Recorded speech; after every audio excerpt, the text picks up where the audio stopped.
My secret song I don't know the English. My friend transfers 我有第一件事讲，如果你们是你们的穆斯林的100%的话，还是我们基督教的100%？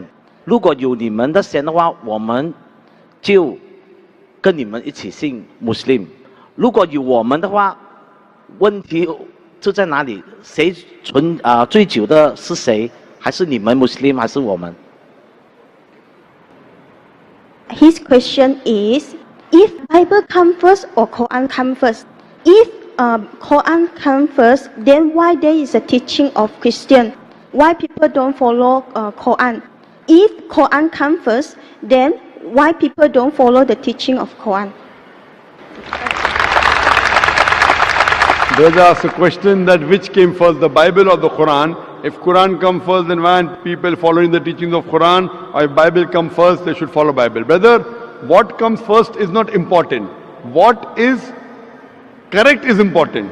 For example, if there's a book written, there are many books which we learn in medical college, in commerce, in engineering, edition 1, edition 2, revised edition, 9th edition, 10th edition. Which will you follow, the first edition or the 10th edition?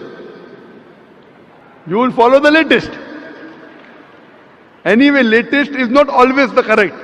In Islam, I started my talk by quoting a verse of the Quran of Surah Isra, chapter 17, verse number 81. وَقُلْ جَاءَ الْحَقُّ وَزَهَقَ الْبَاطِلُ إِنَّ الْبَاطِلَ كَانَ زَهُوقًا. Tell that truth has arrived and falsehood perish, for falsehood is by its nature bound to perish.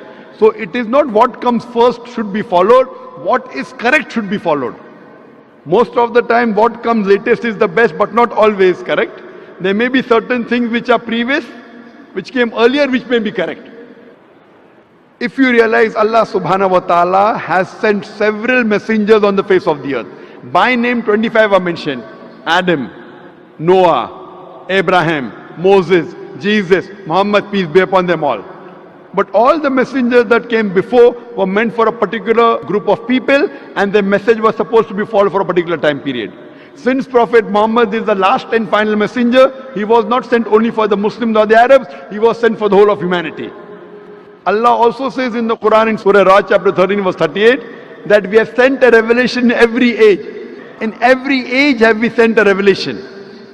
But by name only 4 are mentioned in the Quran: Torah, Zabur, Injil and the Quran. Torah is the Wahi, the revelation which was given to Moses, peace be upon him. Zabur is the Wahi, the revelation which was given to David, peace be upon him. Injil is the Wahi, the revelation given to Jesus Christ, peace be upon him. And Quran is the last and final revelation given to the last and final messenger, Prophet Muhammad, peace be upon him. Now all the revelation that came before the Quran were meant to be followed by a particular group of people and for a particular time period. Injil was revealed only for the Bani Israel and was meant to be followed until the last revelation came, the Quran. But what the Bible you have today is not completely the word of God. All the revelation that came before the Quran, because they were time bound, Almighty God did not think it fit to preserve it. Today the Bible that we have, according to the scholars of the Bible, they say that this is a mixture. It contains the word of God, it contains the word of prophets, it even contains history. I'm sorry to say it even contains pornography. It's a mixture. The complete Bible, it contains contradiction. There are many scientific errors in the Bible. So you can't attribute all this to God. But whatever matches with the Quran, we Muslims have got no objection in accepting that portion of the Bible to be the word of God.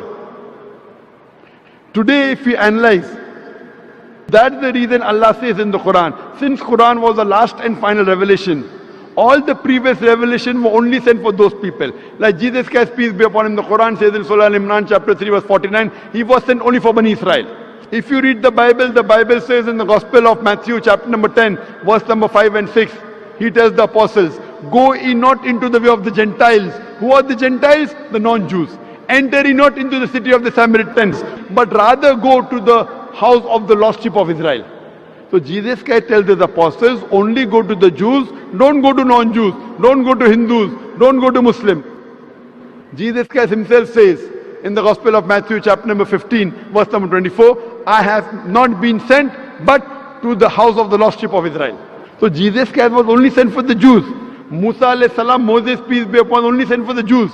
But since Prophet Muhammad was the last and final messenger, he was not sent only for the Muslims or the Arabs. Allah says in Surah Anbiya chapter number 21 verse number 107, وَمَا أَرْسَلْنَاكَ إِلَّا رَحْمَةً لِلْعَالَمِينَ, that we have sent thee not but as a mercy to all the worlds, to all the creatures, to all the human beings. And the Quran, because it was the last and final revelation, all the other previous revelation was sent only for a particular group of people and for a particular time period. Quran, because it was the last and final revelation, it was not sent only for the Muslims or only for the Malay or only for the Arabs. It was sent for the whole humanity. Quran says in Surah Ibrahim chapter 14 verse number 1, Surah Ibrahim chapter 14 verse number 52, in Surah Baqarah chapter 2 verse number 185, and Surah Zumur chapter 39 verse 41, that the Quran was sent for the whole of humankind. And because it was the last and final revelation, Allah says in Surah Hijr chapter number 15 verse number 9, that we have revealed the Quran and we shall guard it from corruption. So Quran is the only religious scripture on the face of the earth which is pure. All the other scriptures, by the passage of time, they have got corrupted. And I proved this in my talk day for yesterday in Kuantan. Quran and modern science. If you apply the test of science, all the scriptures will fail except the Quran. Therefore, Quran is the only book which is authentic. And whatever Quran says, even the other scriptures, even after they have changed, the Bible, the other scriptures, yet there is remnants of the basic true message that God is one, He has got no image, He has got no idol. And the last and final messenger in all the scripture, whether it be the Bible, whether the Buddhist scripture, Dhammapad, whether Hindu scripture, Vedas, it says that the last and final messenger is Prophet Muhammad, peace be upon him. So even what my thing is to all the human beings, I say at least agree that one book is 100% the word of God. So Christian would say, I wouldn't mind believing Bible to be the word of God. The Hindu would say, I wouldn't mind believing Veda to be the word of God. The Muslim will say, I wouldn't mind believing Quran to be the word of God. Then I tell, let us agree to follow what is common in all these scriptures. And when we do a comparative study, we come to know that all the religious scriptures say that there is one God. He has got no image, He has got no idol, He has got no parents, He has got no children. All the scriptures say, the Bible, the Vedas, the Dhammapad, the Parsi scriptures, that the last and final messenger is Prophet Muhammad, peace be upon him. So if we do a comparative study and follow the commonalities, we come to know that we have to believe in one God and the last and final messenger, Prophet Muhammad, peace be upon him. Hope that answers the question.